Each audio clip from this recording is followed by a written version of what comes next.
Well, ma'am, when it comes to Delhi and Lisbon, we have seen close ties between the two countries, number of high-level visits happening. But currently, at a time of this global pandemic, how both the countries are coming together to fight this scourge?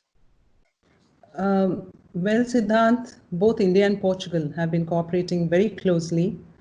In fact, our two prime ministers spoke on the 5th of May, and the Portuguese Prime Minister, Mr. Antonio Costa, thanked our Prime Minister for helping with the repatriation of Portuguese citizens. He also congratulated our Prime Minister for the success we've had, even as a large and populous country, in containing the pandemic. And both prime ministers agreed to continue to work together and support each other. India, for instance, waived an export ban on 2.5 million tablets of hydroxychloroquine at Portugal's request. We also had about 15 tons of protective items like gloves being flown in from Bangalore. And as far as Portugal is concerned, the Portuguese Health Service, the local authorities, the Portuguese Red Cross, they have been absolutely outstanding in their support to the embassy in terms of taking care of Indians who were affected by COVID, Indians who had to be quarantined in schools, etc. They have been incredibly supportive. And at a policy level, the Portuguese government announced that all visas and work permits would be automatically extended till the end of June, and that every foreigner in Portugal would be treated like a Portuguese citizen in terms of healthcare and other facilities. This has been very welcome to many Indians whose visas have expired and who were anxious about whether they could go to a public hospital for treatment and so on. So I would say both countries are working very closely. And if I may add, we've also agreed to do joint research on COVID, and we plan to anchor a youth hackathon very soon on the theme of COVID. Mhm. So a lot of things are happening, but I'm talking about the Indians who are perhaps stranded in the country. So how has the mission been reaching out to make sure that they do not face any problems, perhaps by providing accommodation or food? So if you can talk about these things as well, ma'am. Mhm. Siddhant, we have an Indian diaspora that is 1.2 lakh strong.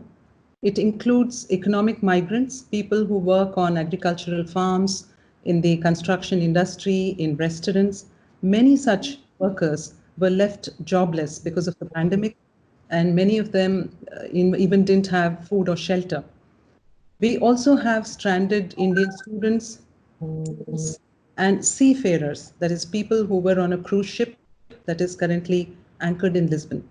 So we had a large number of stranded Indians here, and I'm happy to tell you that with the support of the Gurudwaras, the Sikh community, the Indian diaspora, many volunteers in the Indian community, we were able to arrange free food and deliver free food kit rations to more than 1,800 stranded Indians so far. We've also arranged shelter for those who needed. So, uh, all the Indians who were stranded or distressed are being fully taken care of.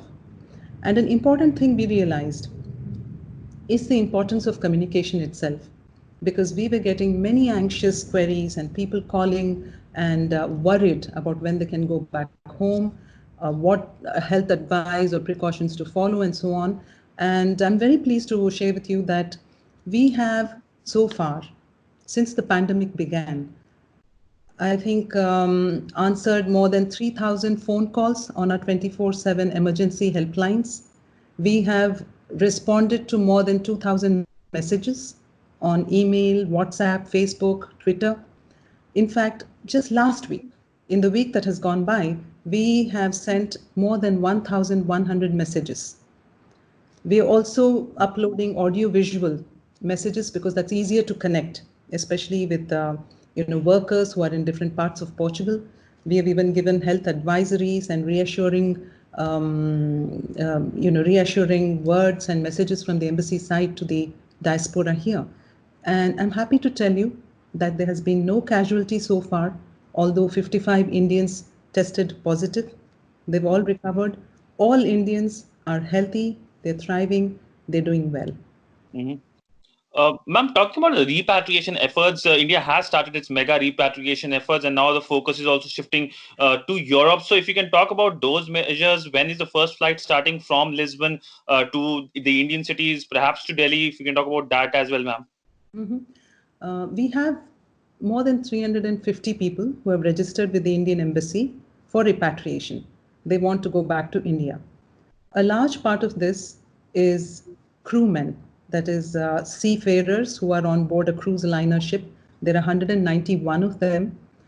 And I want to say that we got some anxious calls from our seafarers saying that they did not have masks, they were not sure about being tested, not having quarantine facilities. So we reached out to the cruise ship company and they were very responsive. So we now have even Wi-Fi facilities and Indian food being given to our seafarers who are on board the ship. They're all happy, they're well taken care of, but they want to go to India. So we are in touch with Indian authorities for a special flight from Lisbon to Goa because a lot of the seafarers are from Goa and the government of Goa has expressed its willingness to receive them. We are now waiting for scheduling of a special flight by Air India and we hope to have some good news soon. Mhm. Ma'am, talking about the ground situation, how has the ground situation changed in the country? Anything which we can follow, any containment model of Portugal, or perhaps you have discussed about the Indian models? You just were in a meeting with Delhi with the MEA also. So, if you can talk about that, some models which India should adopt. Mhm. Portugal has been a success story, as you may have heard. They have only about 1,231 deaths as of today, which is less than one-fifth of the per capita mortality rate in the neighboring country, Spain. Almost, I think I would say less than 65% of Portugal's hospital bed capacity has been used, and the recovery rate of people who are recovering from the infection has risen steeply, signaling that normalcy can be expected soon. So, Portugal is recovering very rapidly, and we now have the second phase of the easing of the lockdown, which began yesterday. And the third phase will begin on June 1st if everything goes well. So, the situation in Portugal is looking good. As for best practices from Portugal, frankly, I think that both India and Portugal have adopted very similar models based on science and empirical data. Both countries heeded early signs and took decisive steps to have firm and timely lockdown measures. The people of the countries also complied, and both governments have announced generous economic packages to help the jobless, to revive the economy. So I would say broadly, both countries have followed similar tracks. And I would say they seem to be based on sensible best practices. As for distinct things that India can pick up, the size and population of the two countries is vastly different.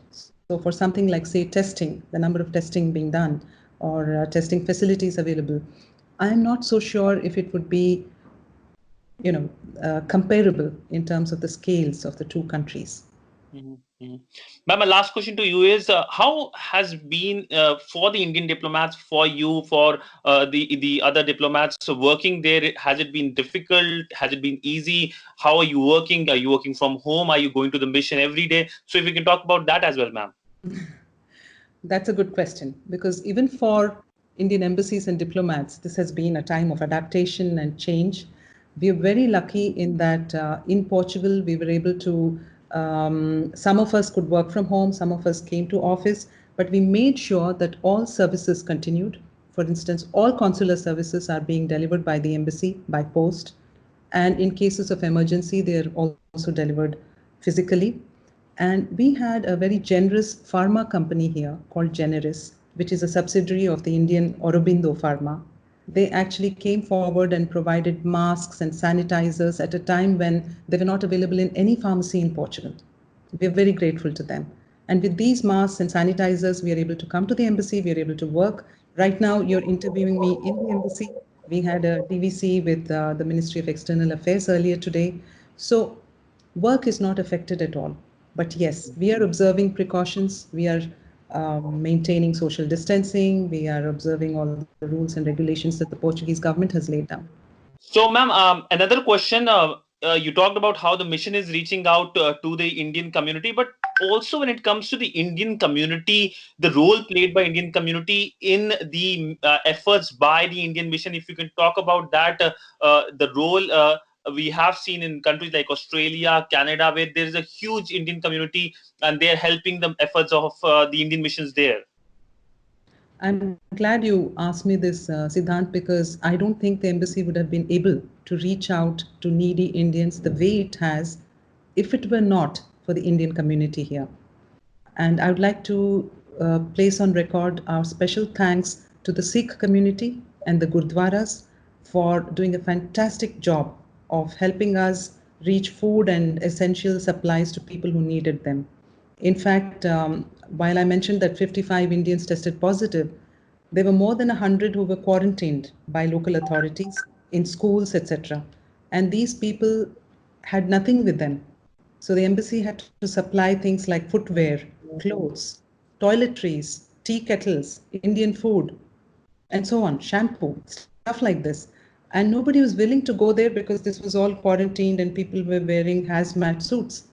But very courageous, very generous people from the Indian community bravely went there, delivered the embassy supplies because this is 350 kilometers away from Lisbon. The embassy was in no position to go there. So I would like to salute these members of the Indian community. I would call them COVID warriors who rose to the occasion and who helped the embassy in a time of need.